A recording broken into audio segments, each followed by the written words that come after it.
चारी विजय झाला. आम्ही एक नाही तर चौघच्या चौघ चांगल्या लीडनी विजय झालो. कारण की असं बघायला गेलं तुम्ही महानगरपालिकेच्या निवडणुकीमध्ये जो मेन केंद्र होता सगळ्यांचा की 18 मध्ये आणि पालकमंत्री साहेबांचे दोन्ही मुलं उभा आहेत.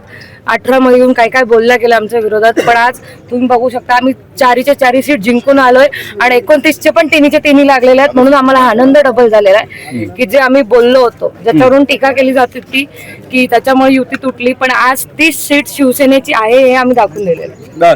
पण तुमच्या विरोधात बरंच भाषण विरोधात केलं गेलं, सोबत असणाऱ्या भाजपकडून सुद्धा गंभीर आरोप केले गेले. पण आमच्या सोबत सगळे शिवसैनिक आहे आणि ही सगळी ताकद शिवसेनेची आहे. हा एक आमचा चौघांचा विजय नाही, हा पूर्ण शिवसैनिकाचा ज्यांनी पूर्ण मनाने काम केले त्यांचा विजय. आज तुम्ही बघू शकता प्रत्येकाच्या डोळ्यात पाणी आहे कारण की प्रत्येकाने जीव लावून मेहनत केली. त्याचा असर असा झाला की आता आम्ही चौघ महानगरपालिकेत सोबत चाललोय.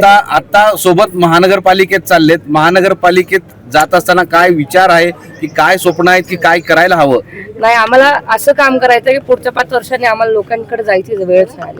आणखी एक चर्चा आहे की आता पालकमंत्री आपल्या मुलीला किंवा मुलाला महापौर पण करू शकतात जर आरक्षण जर अजून आरक्षण निघालं नाहीये. त्याच्यावर मी अजून भाष्य पण करू शकत नाही. आरक्षण जे निघेल, जे काही पुढे घडामोडी होतील त्या हिशोबाने होईल सगळं. जर आरक्षण निघेल तर 4 1 2 आणि 4.